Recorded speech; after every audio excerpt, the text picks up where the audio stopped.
Virginia Hall was not born to be a spy. She was an American woman. She came from Baltimore, Maryland. She had a good family. She wanted to work in diplomacy. She wanted to travel the world. She went to college. She studied languages. She was smart. She was adventurous. But then something bad happened. It was 1932. Virginia was in Turkey. She was hunting birds. There was an accident. Her gun went off. She shot herself in the leg. It was a terrible wound. Doctors tried to save her leg. They could not. Her left leg had to be cut off. It was a big change for her life. She was only 26 years old. She got a prosthetic leg. It was made of wood. It was heavy. It was uncomfortable. She called it Cuthbert. Cuthbert was her constant companion from then on. This accident changed her path. Diplomacy work was closed to her. They said she was disabled. They said she could not serve overseas. This made her angry. She did not like to be told no. Virginia still wanted to help. The world was changing fast. Germany was getting strong. World War II was starting. France fell to the Germans. Britain stood alone. Virginia was in London when the war began. She saw what was happening. She wanted to fight back. She spoke French well. She knew Europe. She was brave. She heard about a secret group. It was called the Special Operations Executive, SOE for short. The British started it. Their job was to cause trouble behind enemy lines.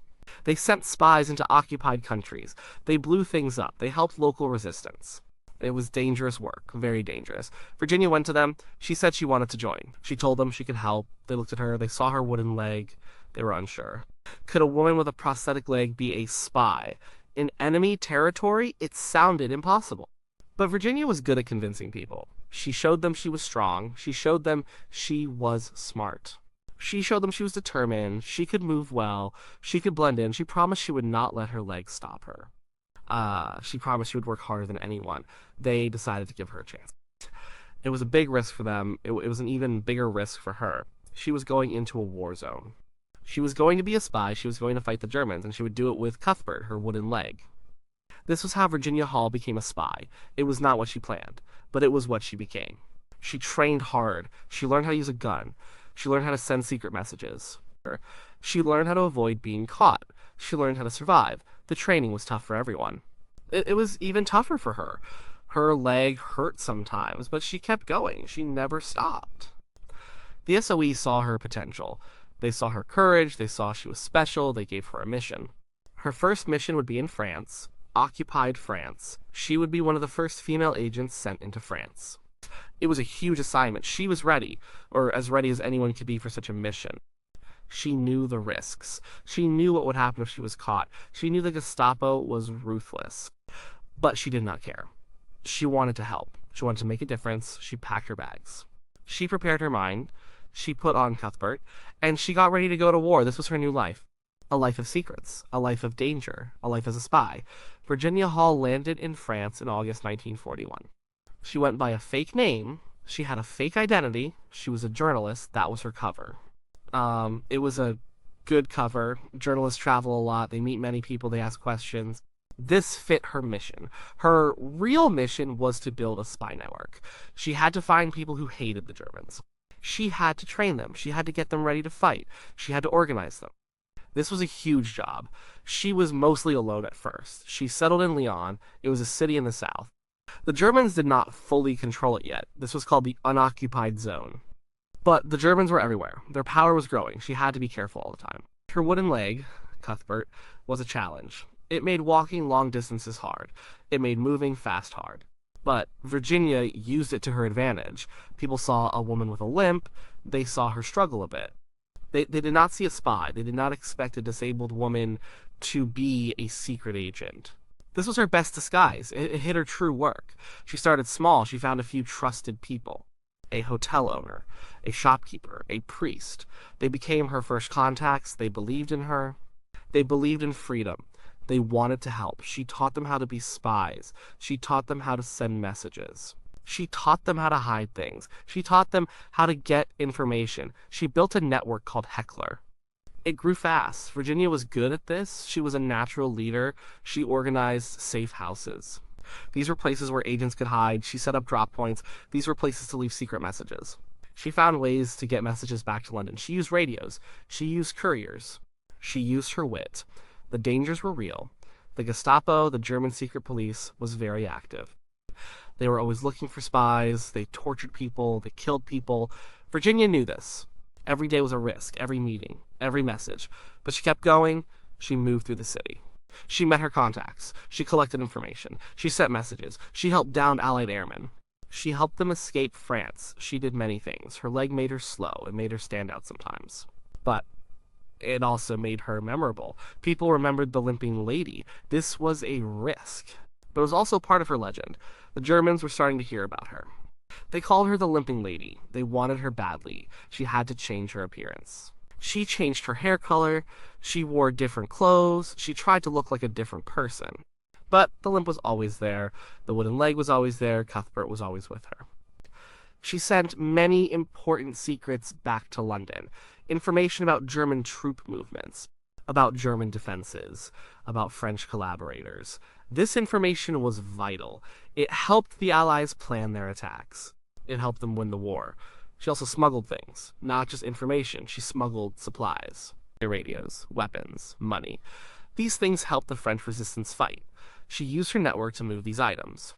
Her prosthetic leg itself was sometimes a hiding place, a small, flat message, a microdot. A piece of film, these could be tucked into the leg or under a bandage near it. People did not search there. It was unexpected, it was a clever, if desperate, way to move small, important secrets. The very thing meant to hinder her also provided a layer of deception. She worked for 15 months in France. She was very effective. Her network was strong. She was a thorn in the German side. But the Gestapo was getting closer. They had her description. They had her nickname. They had posters, the limping lady.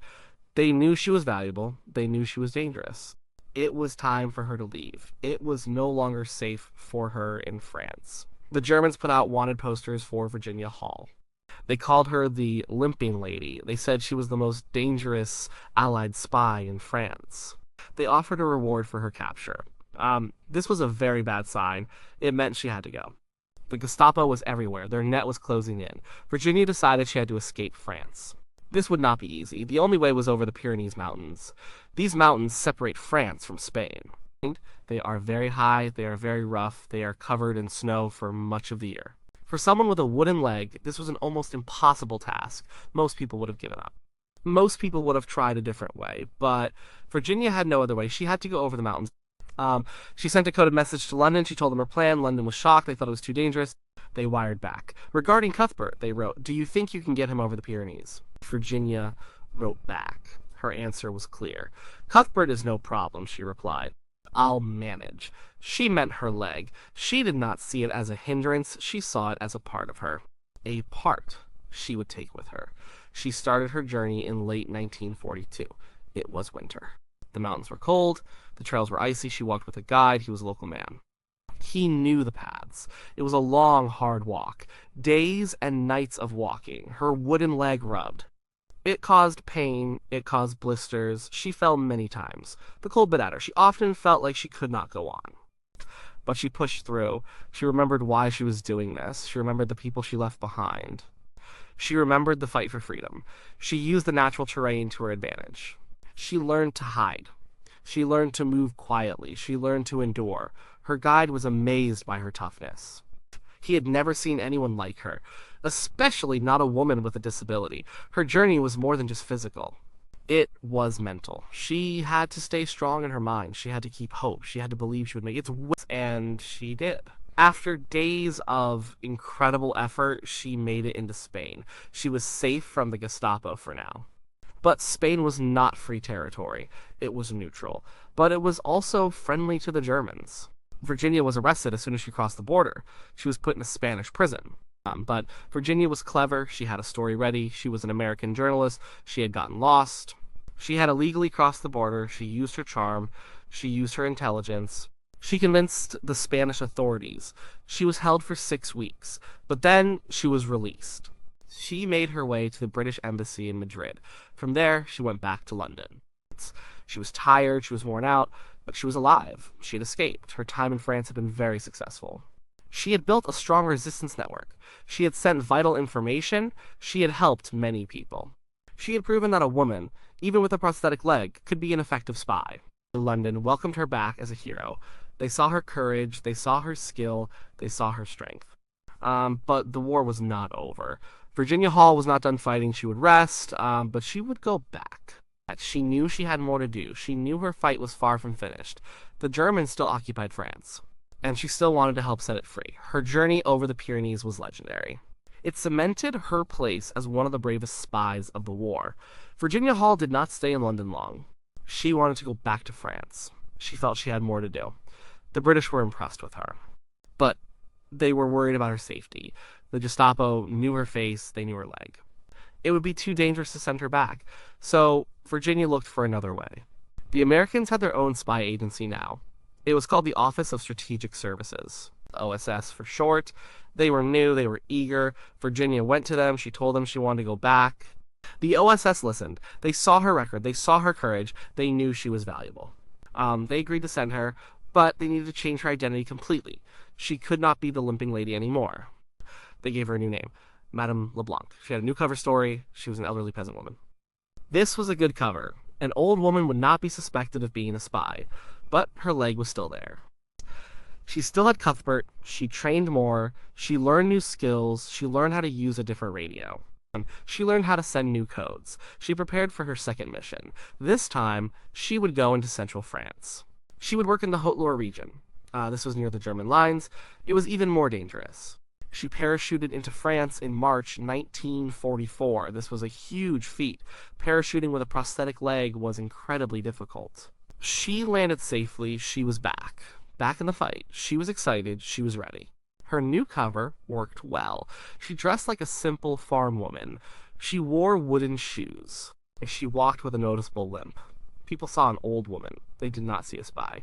This helped her move around. It helped her gather information. She started building another network. This one was different. This one was for armed resistance. She trained Maquis groups. These were French resistance fighters. She taught them how to fight. She taught them how to use weapons. She taught them how to sabotage German operations. She organized parachute drops. These drops brought weapons, money, and supplies from England. She helped the Maquis collect them. She helped them hide them. She made sure they got into the right hands. Virginia also gathered intelligence. She listened to people. She watched German movements. She sent messages back to London. She used her radio often. This was risky. German radio detectors were always listening. She had many close calls. Once she was cycling with her leg. A German truck almost hit her. She fell. Her leg broke. It snapped right off. She lay there. A German patrol came by. She played the part of a helpless old woman. The Germans laughed. They did not suspect her. They helped her fix her bicycle. She got away. She had to fix her leg herself later. It was a close call. She was lucky. She kept working. The D-Day invasion happened in June 1944. This was a huge turning point. The Allies landed in Normandy. They started pushing the Germans back. Virginia's work became even more important. She helped coordinate attacks on German supply lines. She helped guide Allied planes to targets. She helped prepare the ground for the Allied advance. Her resistance groups tied up thousands of German soldiers. These soldiers could have been fighting the main Allied army. But they were fighting the Maquis because of Virginia. She traveled everywhere on foot. On her bike, sometimes by car. Her leg was a constant source of pain, but she never complained. She never stopped. She was focused on her mission. She was focused on liberating France. Her role in the liberation of France was huge. She organized 12 different resistance groups. She armed and trained hundreds of fighters. She sent thousands of crucial intelligence reports. She was a master spy. And she did it all with her wooden leg. Cuthbert was her constant companion. And a key part of her disguise. She was never caught. She was never compromised. She was one of the most successful agents of the war. The war ended in 1945. Germany surrendered. France was free. Virginia Hall had played a big part in this victory, but like many spies, her work was secret. Her bravery was not known to the public.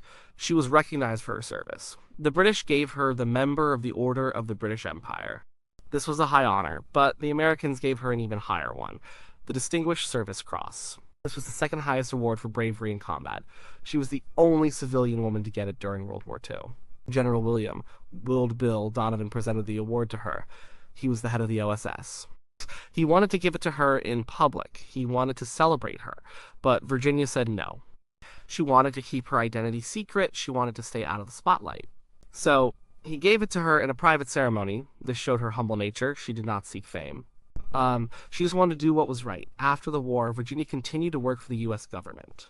She joined the new intelligence agency. It was called the Central Intelligence Agency, CIA for short. She was one of the first female operations officers there. But it was a different world. The CIA was becoming more bureaucratic. It was harder for women to rise in rank, especially for women who were field agents. She worked at the CIA for many years.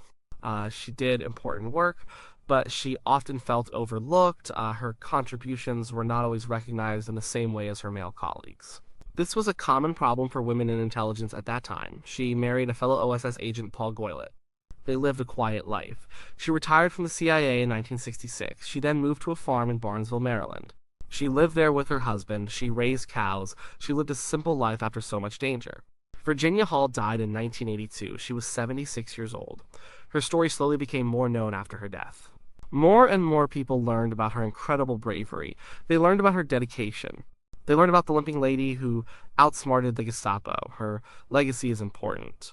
She showed that a person with a disability can be incredibly effective. She showed that women could be just as brave and smart as men in espionage. She broke barriers. She defied expectations. Her prosthetic leg, Cuthbert, was both a challenge and a tool. It caused her pain, it slowed her down, but it also made her unique. It gave her a perfect cover. It allowed her to hide in plain sight.